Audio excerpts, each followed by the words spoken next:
Hello, and welcome to another episode of Scavenger Life. This is episode number 414 at scavengerlife.com. 3 things I wanted to discuss with you today. Only 3? That we've never talked about before. Okay. Wow. On the podcast. Number 1, we've been talking about this. We've noticed that $15 is the new $5. We've noticed this out in the world. Does that make sense to people? I feel like I'm just now old enough. Yes. I just turned 46, where I'm now noticing inflation, Yes. So when we go out to lunch, eat, for example. For lunch. Yeah. It's like almost $20. Yeah. Like we will have a sit-down meal, and we both get a sandwich, and we both get just a regular lunch meal. And we're like, yo. It's like $20 plus tip, And I feel like it doesn't seem like it was that long ago, but I think it's just because I'm getting older and I'm thinking about when I was 20. 20, yeah. Where 20 for years ago. $5 if you could get something to eat. And now you can only do that if you go to like McDonald's.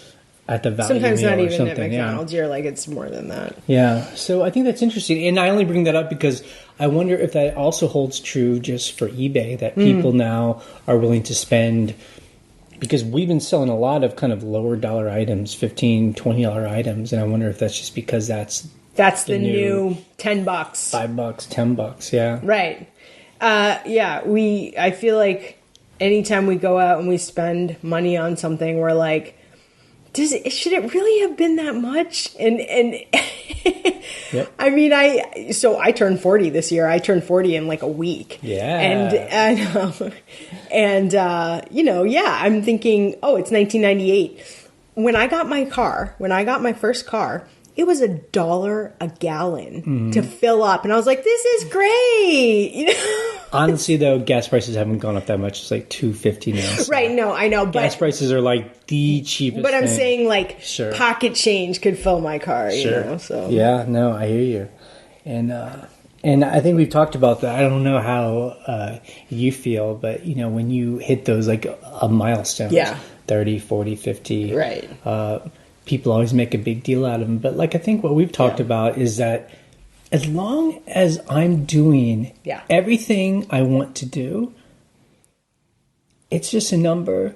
And honestly, the older I get, the more comfortable I feel. Totally. So it's actually a bonus. I think when people start, they hit that milestone, 30, 40, or a 50 or whatever, 60, and they start freaking out. Mm-hmm.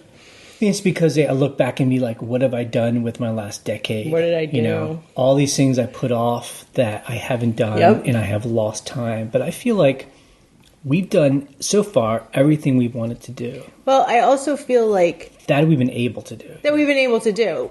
You asked me that because, turning 40, especially, honestly, for a woman, is a little freaky. And you have some women friends who have been like, oh my God, what are you going to do? Yeah, like, meaning, what are you going to do for your birthday? That's a big one, whatever. And I'm just like, nothing. Literally, don't remind me. But I think you asked me where you were like, you asked me that. You were like, have you done everything that we've been capable of doing up until now that you wanted to do? Totally. Yeah. Like, oh my God, yes. Like, do you feel like we're not doing something? Yeah, or do you feel like, we put off that thing that we always wanted to do? No, I don't feel like that at all. I feel like every single day I'm pretty much able to be like, these are my goals. I'm working towards them. We've done a lot in the last 15 years of knowing each other. And so, that feels pretty good. And I feel like there are a lot of people in the world who couldn't say that. So I should be very happy with that. Yeah. So a bit of a wisdom from people coming on the other side of these age.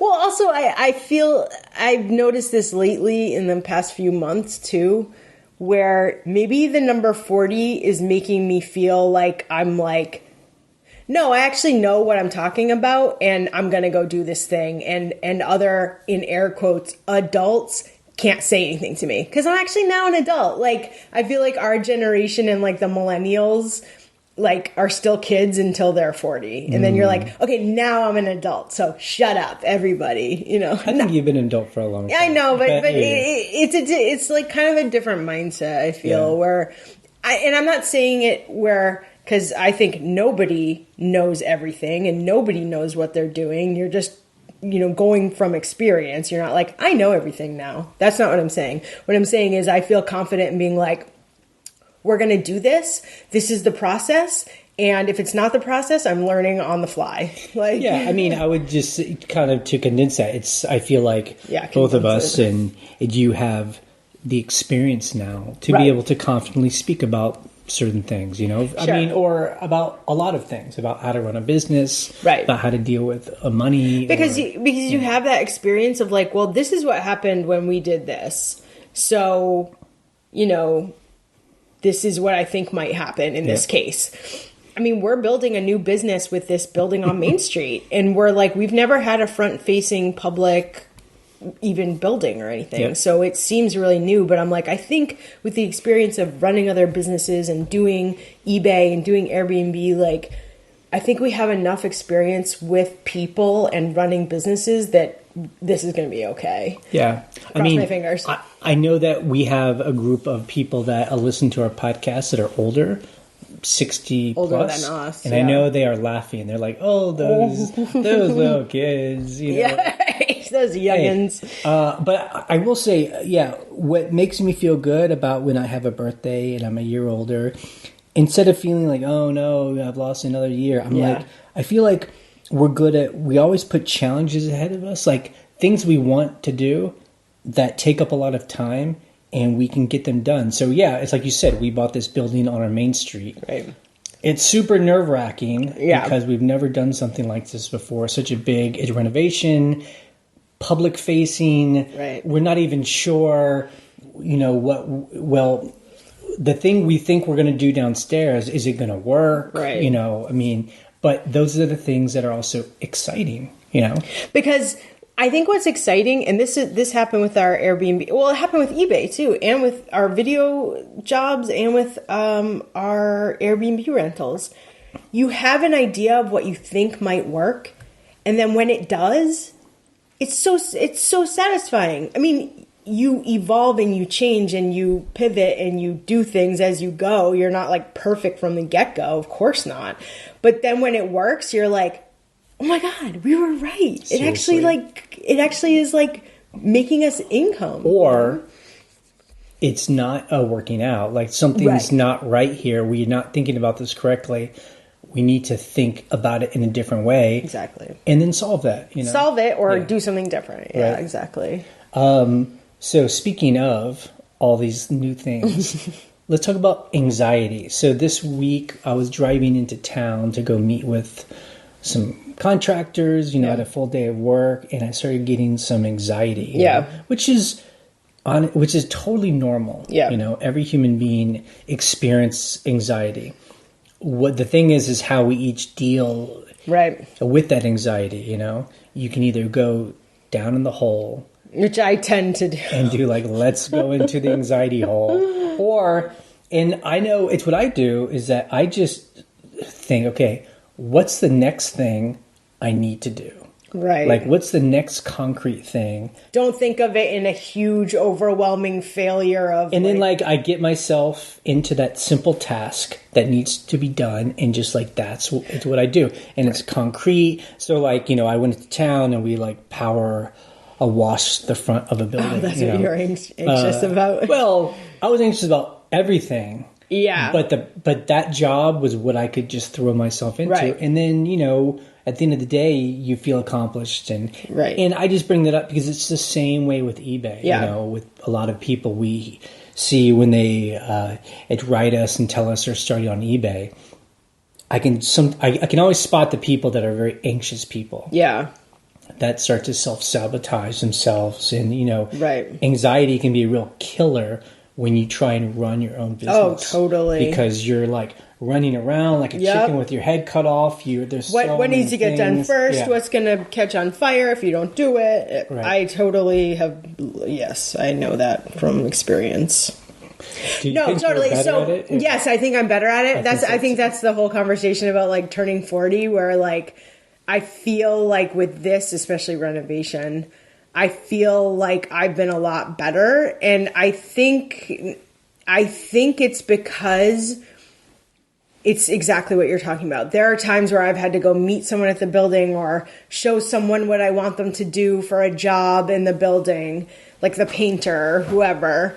And I'm super nervous about it because I'm like, what if I forget something? What if they do it wrong? What if I stop by and it's like horrible? You know, you just have to be like, just get to the building. Yep. Just get there and wait for that person and talk to them and then feel better about it. Yep. Like there have been so many times at the building where I'm like, is this going to go right? How are we going to solve this problem? Oh, I don't know. I know all about that. Yeah. So, and you solve the problem. I mean, you're like, these are solvable problems. Well, it just has to, It's like we always say, well, just break it down into pieces and do the pieces that we're able to do. And what's worst case scenario and what's your plan B for if plan A is totally undoable. And that's totally true for eBay, Exactly. Think, that's what we call them, death piles. These piles of stuff. It's so easy to go out and find all this cool stuff and you pile it in multiple piles in your house.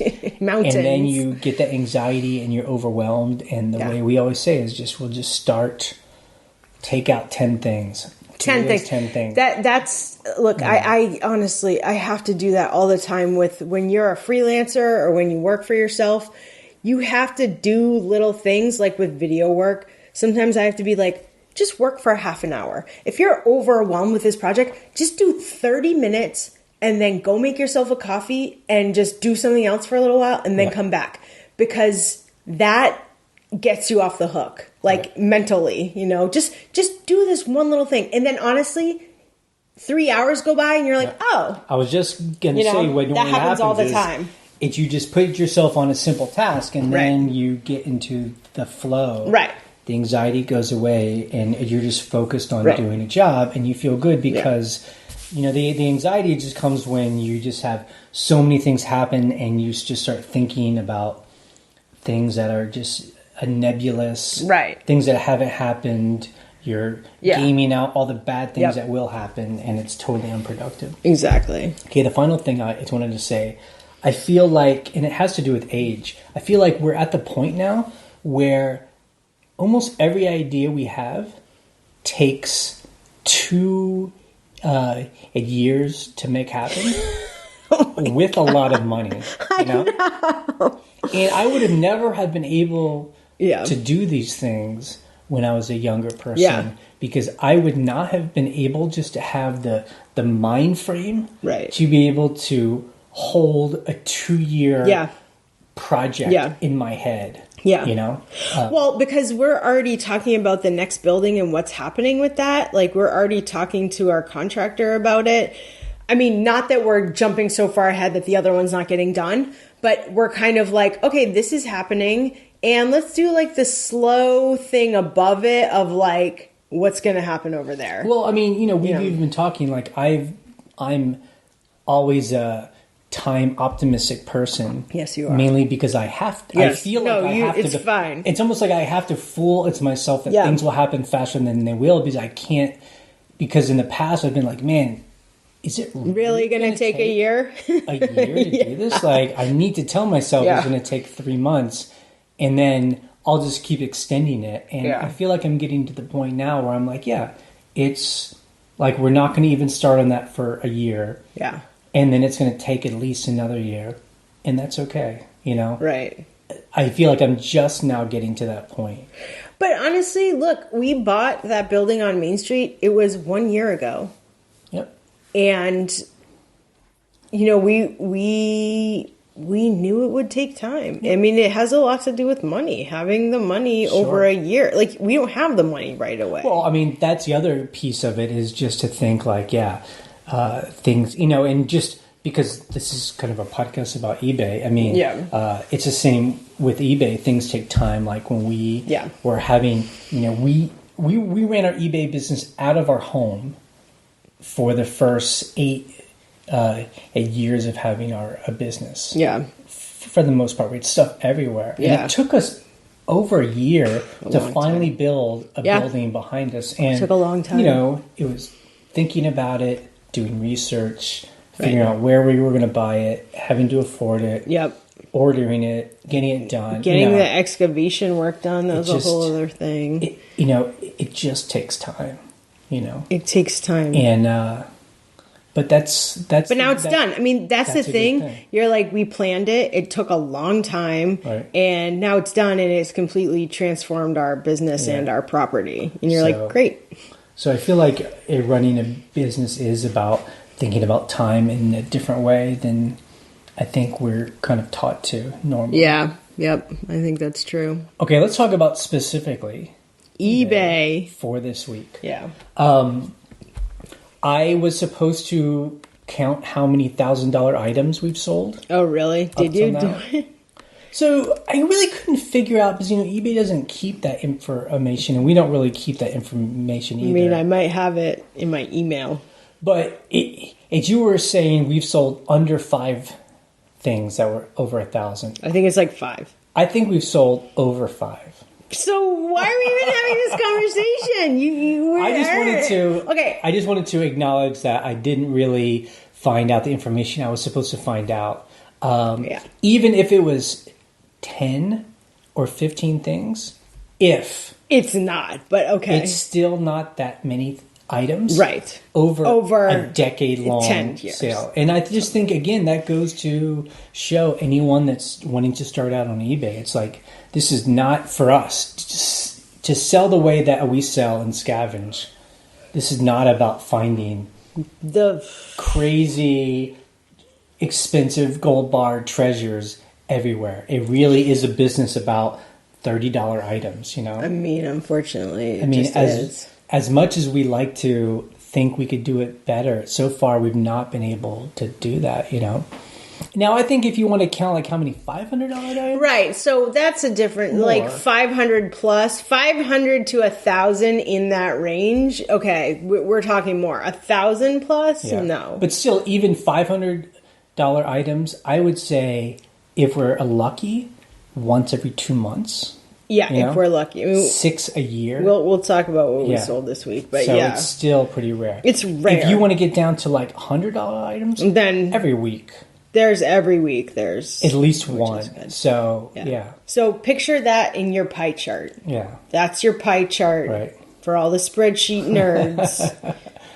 Yeah. There you go. And, I'm always on the lookout to actually be able to talk to someone that regularly sells items for $500 plus. People will send me links, and normally it's like more of like an auction house, and then I'm like, that doesn't really count because they're not really, they're not scavengers. It's not their items. Yeah. They're selling for someone else, so they're only getting 22% of that. Look, and the other thing about it that we always talk about is if you want to, in quotes, sell gold bars, you have to have more money tied up. That's it. Like, that's the thing about it that's hard for me. But see, it's my thing is, though, I'm willing to have the money tied up.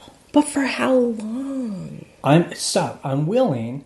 I don't even know anyone else who even has that a model, So even if I was willing to, isn't even possible. That's what I think. Anyway, I feel like this is a hole I keep putting us into because I want to be there. I like that hole. Well, I don't like being there with hole. You. Okay. It's like boring. And Ryan has found another place to make offers. Okay. eBay now has a thing where you can send watchers offers. Now, the place that I see it most is when I click active, there's these little pill-shaped things at the top that are filters. On the computer. Computer page. And it's like, I'm getting about the ability to do about 40 a day. Out of 8,000 items. 8,400 items we have. So I also see on mobile, this is the second, there's 3 places you can do it that I can see. The second place is on the mobile app. I don't know about the Android, but I'm on the iPhone. You go to your selling tab, and it's like, you sold this today, this is what you sold over like forever. And then this is a place where you can send offers. I barely ever see any offers available there, even though I have like 40 on the computer. Weird. So whatever. I woke up at like 4 o'clock this morning. I don't know why. And I was like looking at my phone, and I wanted to see if my stuff was on sale because I put a quick little sale on yesterday. And I clicked on active, and I was scrolling through the items, and there's this little blue highlight on certain items where it's like, send people an offer for this. It says, sell it faster, send people an offer, send watchers an offer. And I'm like, these are not the same as on the computer, because I'm scrolling through and there are tons of items I can send. I swear to you, I was up for 2 hours before I went back to sleep. I sent like 300 offers. I'm not kidding you. I was like, send offer, send offer, send. So did you click it and then type in a number and then send? Yeah. It's just like doing it on the mobile and the other part. Yeah. But it's just so weird. You're like, eBay, you're allowing me. So I sorted by watchers, because if you get down to 0 watchers, you can't send any of those people offers. So you want the highest watchers up top, and then you just go down. Why isn't it all in one place? Yeah. Why? I know. I don't know. I mean, if I have 300 offers available, why can't I see it on the desktop? Right. Yeah. Why not? Just have them all in one place. Have them right there. Now, are you finding that you're sending offers on an item that you've already done it before? Yes. Oh, really? And I think this is why. Say there's 5 watchers. Right. They don't send it to all the watchers at once. I think they either send it to one person or 2 people, or just a percentage, because I'll see it again. I'll see a couple things again and again with higher watchers, and I'm like, that must be why. Because why would they allow me to send it to them again? That would be spamming. Yeah. So I just think that's what it is. I don't know. That really seems like a complicated. I mean, it seems like. Can you imagine the database that they must have to build to be like, okay, sending those this offers. Item with 10 people who are watching it, the first one will send to 1, and then we have to remember. It's like, why not? Okay, so here's my item. Send it to the 10 watchers. And then you don't, but then maybe you're getting different watchers over time. Or then just put that item to sleep for a year, and then do it again. I don't know. But look, we have so many items in our store. It'd be different if you had a 200 item store. You'd be like, I don't have any offers. It is interesting. We haven't really heard from anyone who has, a smaller store, like 200 to 300 items. Right. How many offers are you allowed? Yeah. It's going to be less, obviously. Right, but then are they able to do it every week and it's the same items again and again? I don't know. We'd love to know. Okay. Yeah. The other thing is, we were talking about this on the its forum. I think people are getting confused. I don't think I'm confused. I am sometimes confused. Not in this case. Okay. Dimensional shipping costs. We literally... real quick, I'll say it, then I don't want to talk about it, but okay. USPS through eBay... Yeah. That they were like, it's going to be a higher cost to send dimensional weight. And that's just if the box is bigger than 12 by 12 by 12, 12 inches cubed. Yeah. So basically bigger sizes. And that's all it is. That's it. It's just a price raise. And so someone on the forum were just, and I get it. People get it's confusing. That they're like, oh no, I have to go into every single item I've listed. And I didn't put the dimensions in measurements. And if I don't do that, I'm going to get charged a whole lot. And what we were all trying to say was nothing has changed. Nothing's changing. We've never, the only time, go. How do we do sizing when we list? Okay. So most of my stuff will fit in anything under 12 by 12 by 12. A majority of my stuff. So that's my default size that I'm just like, this is always the size. But like, here's an example. I sold a piece of artwork. It's 50 inches long. Not going to be fun to pack. Okay. But I knew. I'm like, I have to put this ahead of time. This is a big piece. I'm going to guesstimate. I'm going to over-guesstimate, because if it's under, fine, whatever, the dimensions of the box. And I put it in when I list.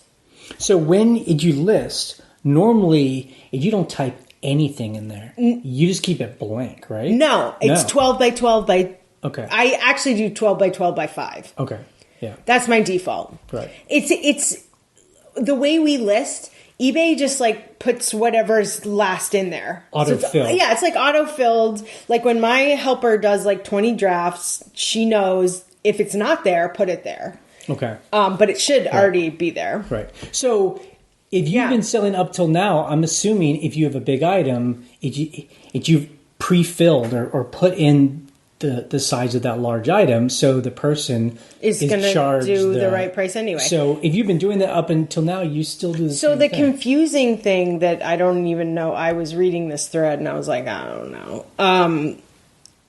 eBay technically does not make you put those in. So I think what she was saying is everything's blank. Right.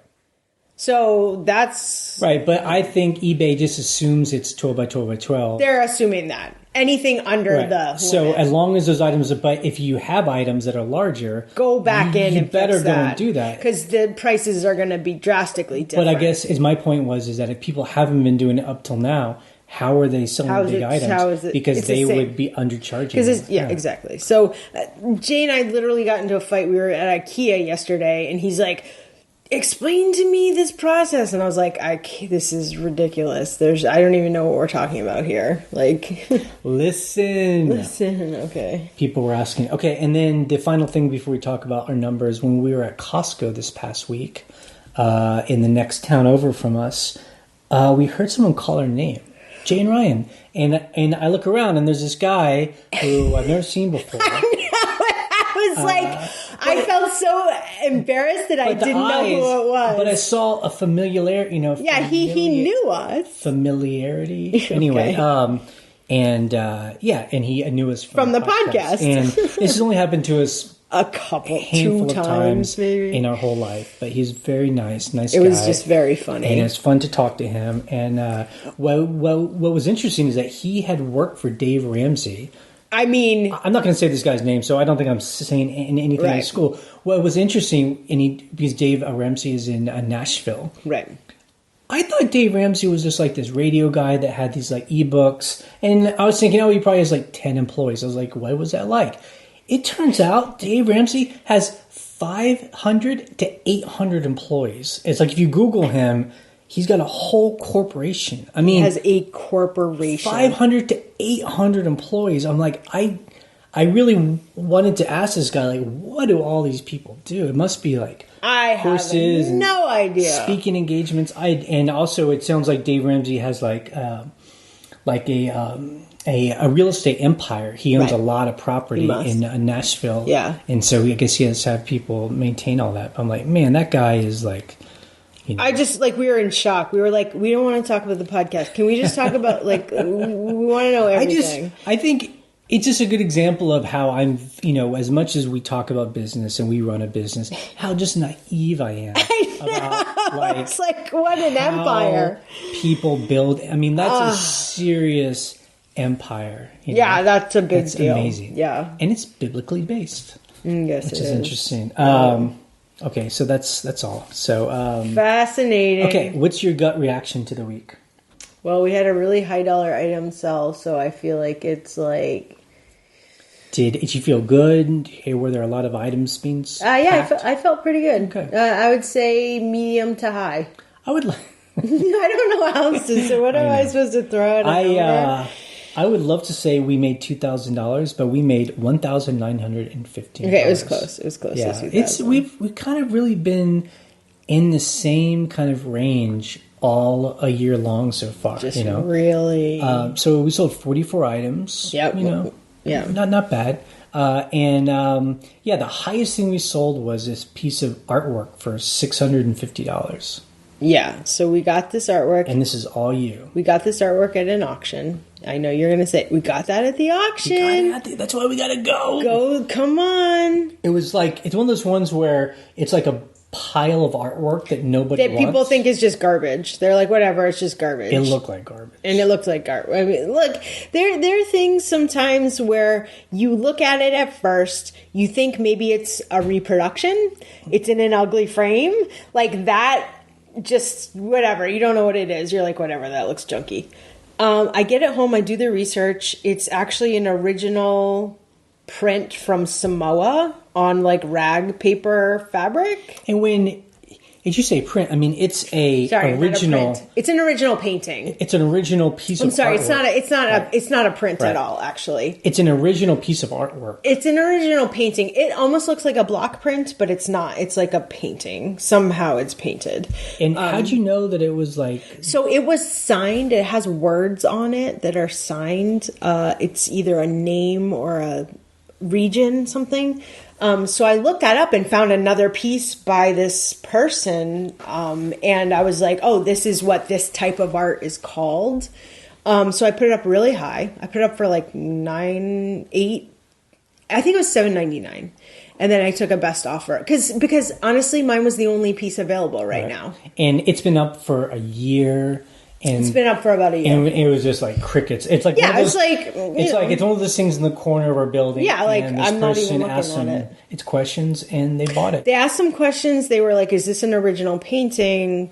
It's not like a print on paper. And I was like, "No, it's original painting on like rag fabric, like rag paper fabric." And they sent me a $650 offer, and I was like, "Yes!" They paid right away. Right. It's 47 inches long. The thing is large. It's framed in glass. It's going to California. I'm like, oh my God. But look, whatever. For $650, I am thrilled. Yep. So it was funny because it was last week we sold $1,000 piece of, it was that like sign. A metal sign. So it's like. I mean, those things have been saving our patukas, you know? I mean, I wish we had sales like that every week, and we don't. I know. But. I'll go down that hole. Yeah. No, God, okay. Do you want to talk about that? Oh, my God. If we have to talk about it again. We sold a graphing calculator for $44. That we found in the trash. And it's like, who cares? Because it's cool because we found it in the trash in New York City. Found it in a garbage bag. Yeah. It worked. So nice. Sold it overnight. I sold another toner cartridge for $55 that... we bought it at a thrift store. We bought two of them at a thrift store for $5 each. And they sold right away. And this is one of those rare things that I hear people talk about a quick flip. Yep, that was a quick flip. Brand new item. New inbox. You can scan it. Yep. Put it up. They sell all the time. I just said, what's the lowest price on eBay? Yeah. It's mine. I mean... And that's the thing. I mean, people are like, "Oh, this is the way to do a sell," and I'm like, if I could find somewhere where I could find consistent, brand new items for pennies on the dollar that someone wants, I'm like, that isn't broken, I would do that all day long. But our way of scavenging, I rarely see those items, and I'm not about to go and spend, $15 for something I'm going to sell for $20. No. That's just not the way. Yeah, it's not our way. But when we find it at school, we sold a vintage backpack for $100. That was a nice backpack. Feels good. Where did we get that backpack? I found it at a thrift store. Thrift store, yeah. I saw it. I was like, "Yep, $5. I know it's going to sell well." How much did I sell it for? $100. $100. Yeah, that was $100. And then I just want to. Nice. I mentioned this. Anyone that sells like knives, like kitchen knives, and Cutco. Cutco is a good brand to sell. I do want to say Cutco is a multi-level marketing scheme. I don't know if you knew that. It's so interesting. I do know that people would sell them door to door. I didn't know it was a multi-level. Yeah, if you look on the master list of, is this an MLM? It is. Really? But people love the product. That's what's so crazy. That's interesting because I guess I always assume MLMs are just... crappy products, crappy soap that people buy that's like $15. Right. I mean, Cutco, they're actually good people love them. knives. Yeah, I know, it's weird, and they sell really, really well. I do want to say I feel like people have gotten Veros for Cutco, where Cutco's like, you can't sell this, you can't resell this on eBay. But I've sold a bunch of Cutco. So, and do people still sell Cutco knives brand new? It's still a thing. I don't know if the vintage. I know they're really old. I mean, they've been around for a while. Yeah, the company's been around for a while. And those are normally the ones we find are the like older Cutco. Yeah, I don't know if people just like the vintage look or they're trying to do a set and they're like, I have this, but I need this. Or it could be just an old company and like people like, oh, I remember my grandma had it. Tupperware. Tupperware is a multi-level marketing. Yeah. But people love Tupperware, and they like change the industry of like food storage. Yeah. So you're like, okay, and you can I sell vintage Tupperware, like Harvest Gold tumblers. I'm like, great, I love it. I grew up with Tupperware. I guess they've been around Tupperware long parties where the it's nostalgia is like coming around like full circle. But anyway. Yeah. Okay, Scavenger of the Week. Scavenger. We went scavenging. Yeah. We did go scavenging. But when we looked at what we bought, we were like, this is very basic. Well, I will mention one thing. We did stop by a yard sale. We went to a yard sale yesterday. It just happened. We were driving home and we saw a yard sale. We stopped and it was great. It was just some guy selling a bunch of junk. Yeah. Piled it together. And like everything's $1 or $2 except for this one thing, these like mugs. He's like, those are really nice. I gotta sell those for $15. I'm like, all right, just I don't want. I was like, no, thank you. Give me everything else. But we spent $13. We talked a week ago about how we don't like to sell our own yard sales at a yard sale. Like we don't. I like to buy at yard sales. We don't think it's worth it for a time to sell a bunch of junk that won't sell on eBay, right? Because it can make like $30 for an afternoon. Like this, well, some people will dispute that, but okay. But we love going to yard sales, and we don't do it much these days just because we're busy doing other things. But when we run upon them, and look, I have a stack of $1 bills in my purse for this very reason. Mad money. Yeah, I have $100 worth of dollar bills just in case we run across a yard sale and you're like dollar, great. But I will say we're in a time period of our store, and this happens from time to time, where our large inventory is carrying us. Yes, our large inventory numbers are. We scavenge here and there. We have been, just kind of in the flow of things, but we really aren't like.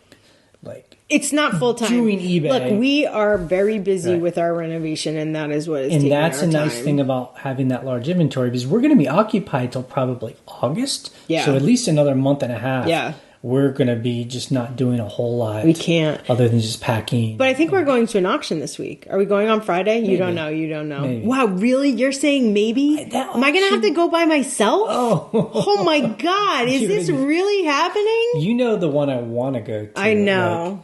That's the one that's like that's a kind of so is on Friday. I have found pretty okay stuff at the one that's on Friday.